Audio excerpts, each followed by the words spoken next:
move, historic hearings begin on whether the 14th Amendment disqualifies Trump from the 2024 race. I'm Tyrone Bowman. This is Tyrone Bowman Tonight.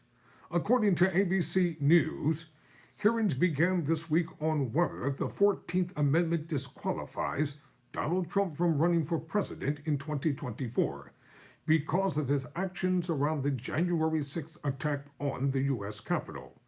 On Monday morning in Denver, a historic 5-day evidentiary hearing got underway for a lawsuit filed against Trump by 6 Republican and unaffiliated Colorado voters, represented by the watchdog group Citizens for Responsibility and Ethics in Washington, also known as CREW.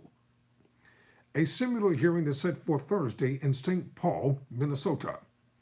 CREW President Noah Bookbinder has said that his organization brought its suit in Colorado because it is necessary to defend our republic both today and in the future. The group's complaint accuses Trump of inciting and abating the mob at the Capitol 2 years ago, which he denies. He was impeached on similar charges but acquitted by Republicans in the Senate. Trump and his campaign have dismissed the 14th Amendment clause being used against him. The people who are pursuing this absurd conspiracy theory and political attack on President Trump are stretching the law beyond recognition, a spokesperson previously said in a statement. Among the witnesses in the Denver hearing, CREW called 2 police officers who were at the Capitol that day and California Rep. Eric Swalwell, who was inside. The group also plans to call 2 professors.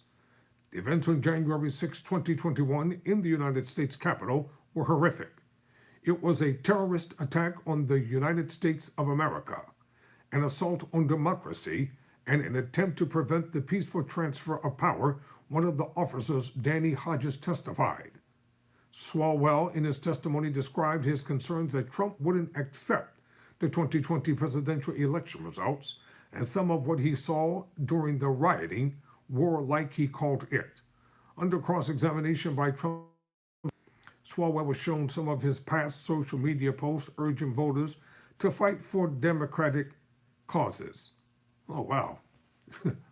What an egregious violation of his constitutional rights. And they showed Trump's comments from later on January 6th, where he did ask for the violence to end.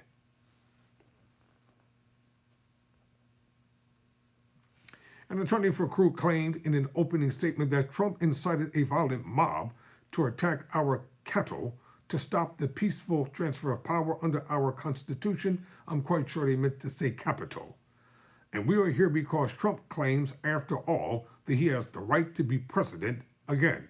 Trump's attorney, Scott Gessler, a former Secretary of State for Colorado, said in his own opening remarks that the suit is, quote, anti-democratic, close quote. It looks to extinguish the opportunity for millions of Coloradans, Colorado Republicans and unaffiliated voters to be able to choose and vote for the presidential candidate they want. Gessler said, I agree. They have a right to vote for Trump if they decide to vote for him. He said Trump's team will call 2 professors as witnesses to focus on the meaning of Section 3 of the 14th Amendment. They also plan to call organizers of the rally outside the White House on the morning of January 6th, where Trump gave a speech and Gessler indicated they will call another House lawmaker. He rejected the contention that Trump engaged in the insurrection.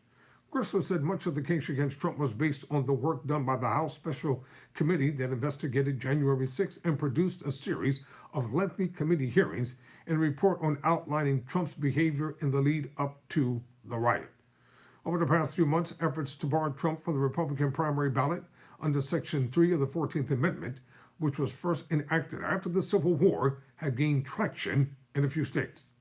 The idea has also been endorsed by some conservative legal scholars, though some notable Republican election officials like Georgia Secretary of State Brad Raffensperger, who has criticized Trump's election rhetoric, have been skeptical of it.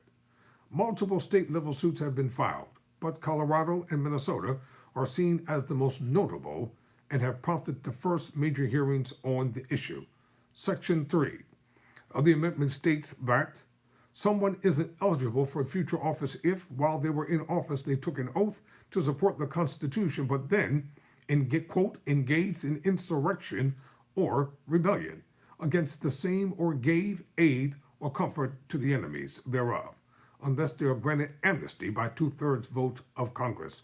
Supporters of this theory argue it applies to Trump because of his conduct after he lost the 2024 election, but sought to reverse the results, including on the morning of January 6, 2021.